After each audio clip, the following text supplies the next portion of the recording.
जय श्री कृष्ण।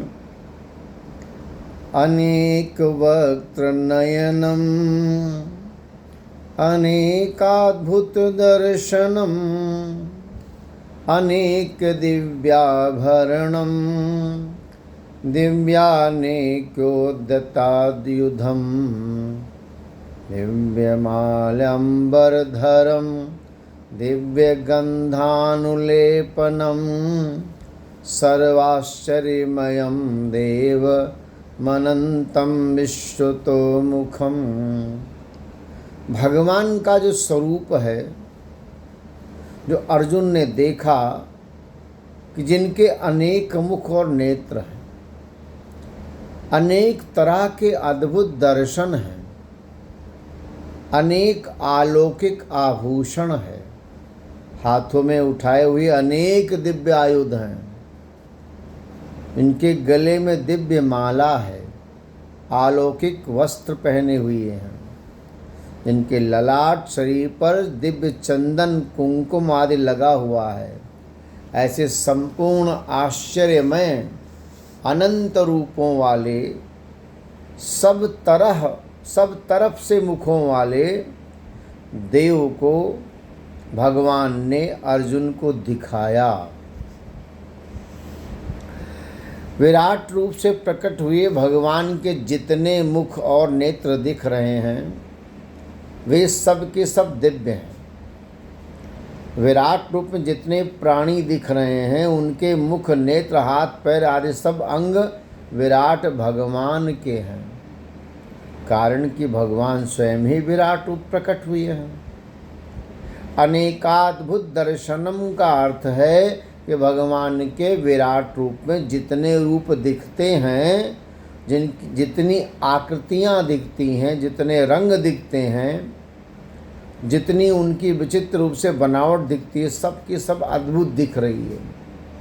अनेक दिव्याभरणम का अर्थ है कि विराट रूप में दिखने वाले अनेक रूपों के हाथों में, पैरों में, कानों में, नाकों में, गलों में जितने गहने हैं, आभूषण हैं, सबके सब दिव्य हैं, कारण भगवान स्वयं गहनों के रूप में प्रकट हुए। दिव्यानेकोद्यतायुधम अर्थात विराट रूप भगवान ने अपने हाथों में चक्र, गदा, धनुष, बाण, परिघ आदि अनेक प्रकार के आयुध यानी अस्त्र शस्त्र उठा रखे हैं, सबके सब दिव्य हैं।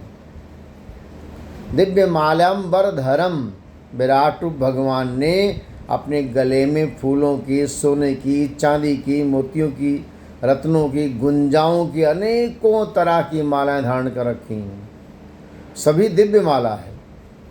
अपने शरीर पर लाल, पीले, हरे, सफ़ेद, कपिश अनेक रंग के वस्त्र पहने हैं, जो सभी दिव्य हैं।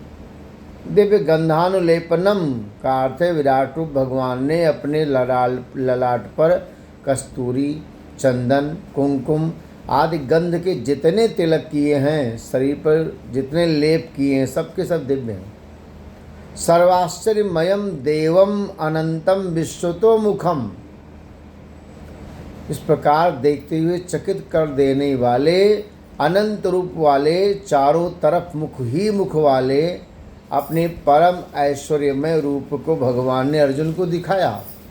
जैसे कोई व्यक्ति दूर बैठा हुआ हो, अपने मन से चिंतन करे कि मैं हरिद्वार में हूँ, तो गंगा जी में स्नान कर रहा हूँ, उस समय उसको गंगा जी पुल, घाट पर खड़े स्त्री पुरुष आदि सब दिखने लगते हैं, तथा मैं गंगा जी में स्नान कर रहा हूँ ऐसा भी दिखने लगता है। वास्तव में न हरिद्वार है न गंगा जी है, परंतु उसका मन ही उन सब रूपों में बना हुआ उसको दिखता है।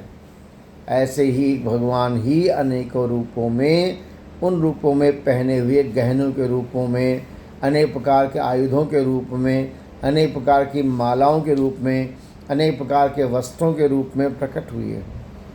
तो इसलिए भगवान के विराट रूप के सब कुछ दिव्य है।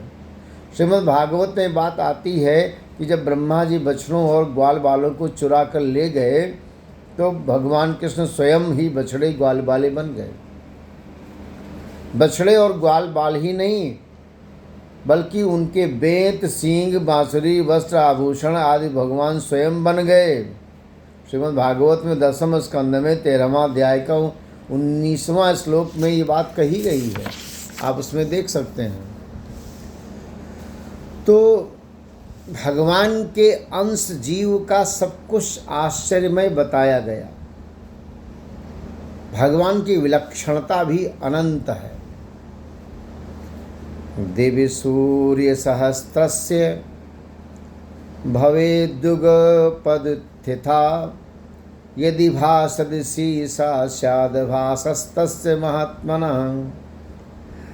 अगर आकाश में एक साथ हजारों सूर्य का उदय हो जाए तो भी उनका सबका प्रकाश मिलकर उस महात्मा यानी विराट रूप परमात्मा के प्रकाश के समान शायद ही हो, यानी नहीं हो सकता। क्यों? सब कर परम प्रकाशक जोई, राम अनादि अवधपति सोई। सूर्य में जो प्रकाश है वो भगवान से ही तो आता है। तो सब कुछ भगवान ही हैं। ये भाव भक्त में जब आता है तब भक्ति देवी अंदर से आनंदित होती हैं और परमात्मा का स्वरूप भक्त को दिखने लगता है। यानी आपके अंदर भाव, नाम जप में इतनी तन्मयता हो जाए कि जहाँ पर दृष्टि जाए जो भी दिखे सब परमात्मा ही है, ऐसा भाव आए। सब परमात्मा का स्वरूप है। अपने भाव को बदलना है, अपने मन को बदलना है, तभी साधक भक्त बनता है। जय सिया राम।